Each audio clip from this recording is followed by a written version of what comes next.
अस्सलाम वालेकुम viewers, welcome to my channel psychic sport for special needs.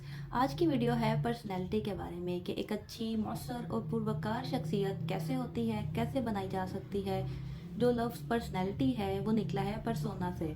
Persona का मतलब होता है कि मास्क जो हमने अपने ऊपर एक लबादा ओढ़ा हुआ है। जब हम लोगों से मिलते हैं तो हम किस तरह मिलते हैं, हमारा वे ऑफ डीलिंग कैसा है, हमारी कम्युनिकेशन कैसी है, हम उसके दौरान कितनी फ्लेक्सिबिलिटी और कितना पेशेंस लेवल दिखाते हैं।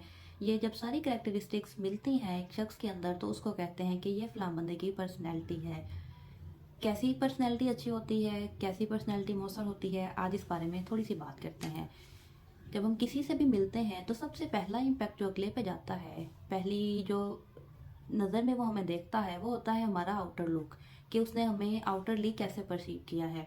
एक तो होगी उसमें ड्रेसिंग सेंस कि हम मौके मुनासबत के हिसाब से, वेदर के हिसाब से एक अच्छी ड्रेसिंग करें, हमारे कपड़े प्रेस्ड हों, प्रॉपरली हों, मौके के हिसाब से अच्छे कपड़े हों। मतलब मैं यहाँ पे हरगिज़ नहीं कह रही कि महंगे कपड़े हों, महंगे ब्रांडेड कपड़ों का मौके के हिसाब से कपड़ों का कोई, इसमें दोनों में कोई कनेक्शन नहीं है।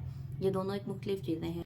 दूसरा टिप ये है कि आप जब अगले से बात करते हैं तो कॉन्फिडेंस के साथ बात करें। आई कांटेक्ट आपका मेंटेन हो अगले के साथ, आपकी वर्बल और नॉन वर्बल कम्युनिकेशन मौसर हो। आप जब अगले को कोई बात कह रहे हैं तो जो अगले को बात कहना चाह रहे हैं उसी पॉइंट पे रहें। ये नहीं है कि बेरब बातें ना करें, यानी कभी एक इधर का पॉइंट है कभी उधर का पॉइंट है, जो मेन पॉइंट है वो आपने बीच में छोड़ ही दिया है। यानी कि अपनी कम्युनिकेशन को बेहतर बनाएं, अपनी वे ऑफ डीलिंग को बेहतर बनाएं। दूसरी चीज़ आ जाती है हमारी इमोशनल इंटेलिजेंस। हम अपने जज्बात का इजहार किस बेहतर तरीके के साथ करते हैं, ये भी होती है हमारी पर्सनैलिटी। यानी कि अगर अगले ने कुछ छोटी सी बात कह दी है, हम उस पर फ़ौरन ट्रिगर होकर अग्रेसिव हो जाएं, बहुत ज़्यादा गुस्सा करें, तो डेफिनेटली ये अच्छी पर्सनैलिटी की अलामत नहीं है। या आपको इंसल्ट फील हुई है और आप वहाँ पे इमोशनल हो गए हैं, रोने बैठ गए हैं। रोना बुरी बात नहीं है, बिल्कुल बुरी बात नहीं, आप रोएं, लेकिन मजमे के अंदर बैठ के रोना, लोगों को रियलाइज़ करवाना कि मैं वीक हूँ, मैं इसलिए रो रहा हूँ, ये चीज़ इससे स्टॉप करें। क्योंकि लोग आपके हमदर्द नहीं हैं। लोगों को तो एक कहानी चाहिए, एक तमाशा चाहिए। आप लोगों के सामने रोएंगे तो उनके लिए तो एक तमाशा है ना, वो बैठ के डिस्कस करेंगे। इसलिए अपने जज्बात का मौके के हिसाब से किस तरह आपने इजहार करना है, इस चीज़ पे आपकी ग्रिप हो कि यहाँ पे मैंने किस तरह अपनी बात कन्वे करनी है, अपने गुस्से को कितना कंट्रोल करना है, अपना पेशेंस लेवल किस हद तक रखना है। अगर मैंने प्यार से बात करनी है तो प्यार का लेवल कौन सा होगा। ये सारी चीज़ें होती हैं हमारी इमोशनल इंटेलिजेंस, कि अपने इमोशंस पे हमारी ग्रिप हो। ये नहीं है कि हमें गुस्सा आया फ़ौरन कर दिया, प्यार आया फ़ौरन इतना एक्सट्रीम पे हमने अगले को प्यार दे दिया कि अगला कुछ और ही समझ रहा है। इसके बाद अगली बात है कि आपके अंदर हो फ्लेक्सिबिलिटी, अडेप्टेबिलिटी।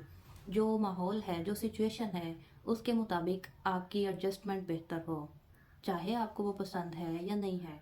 अगर आपको पसंद नहीं है तो डेफिनेटली हमने फ्लेक्सिबल होना ही वहाँ पे है, जो चीज़ हमें पसंद नहीं है। अगर एक चीज़ हमारे हिसाब से चल रही है फिर तो हमें उसमें हमारी कोई एफर्ट है ही नहीं, हमारे तो उसमें कोई रोल ही नहीं है। वो तो मतलब चीज़ ही इतनी परफेक्ट थी, हमने उसमें जाके एडजस्ट कर लिया। अगर उसमें कोई कमी है हम एडजस्ट ही तब करेंगे। यानी कि अपने अंदर फ्लेक्सिबिलिटी लेके आएँ, पेशेंस लेके आएँ। कोई चीज़ आपको नागवार लगती है तो लेट इट गो, होता है, ज़िंदगी है, चलता है। ऐसे नहीं है कि हर चीज़ हमारे मुताबिक चलेगी। ठीक है, इसके अलावा अपनी बात में सेंस ऑफ ह्यूमर लेके आएँ। एक बदमिजाज सड़ियल बंदे को कोई भी पसंद नहीं करता।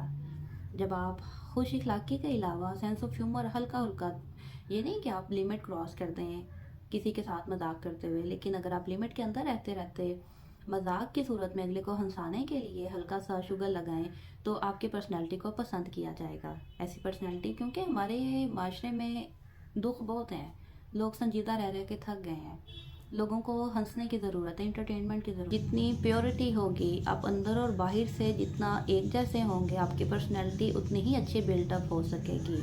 क्योंकि आपका बातन जितना साफ होगा आपका ज़ाहिर भी उसी के मुताबिक एक्ट करेगा। मतलब एक बंदा कितने की एक्टिंग कर लेगा अच्छा बनने की या अपनी पर्सनैलिटी को अच्छा शो अप कराने की, डेफिनेटली उसके अंदर उसका जो करैक्टर है वो लाजमी ज़ाहिर हो जाता है। तो इसलिए अपनी ज़ात के अंदर लाजमी प्योरिटी पैदा करें, कमिटेड रहें, जो आप बात लोगों से करते हैं उसको पूरा करें। ये नहीं है कि आपने कोई प्रॉमिस की है और आप उसको निभा नहीं रहे। जब आपके अंदर ये चीज़ें आएंगी तो ये सारी चीज़ें मिलके आपकी एक शख्सियत को बहुत मौसर और अच्छी पर्सनैलिटी बना देंगी। दूसरा, लोगों को इंस्पायर करने के लिए अपनी ज़ात को अच्छा नहीं बनाना। अपनी ज़ात को अच्छा बनाएं अपने लिए। आप अपने लिए जिएं, लोगों के लिए मत जिएं। जब आप अपने आप को खुश करने के लिए, अपने आप से मुकाबला करने के लिए कि लास्ट टाइम से ज़्यादा बेहतर मैंने अपने आप को प्रूव करना है, जब आपकी ये डायरेक्शन होगी तो यकीन मानिए आप ज़्यादा अच्छे से परफॉर्म करेंगे। लेकिन जब आप मुकाबलेबाजी में आ जाएंगे, कंपैरिजन में आएंगे कि मैंने फ़लाँ से ज़्यादा बेहतर करना है, फ़लाँ से ज़्यादा बेहतर करना है, तो फिर आपकी जो अपनी एक्चुअल ज़ात है वो तो कहीं बीच में दब ही जाएगी। अल्लाह आपका हामी नासिर हो। अल्लाह हाफिज़।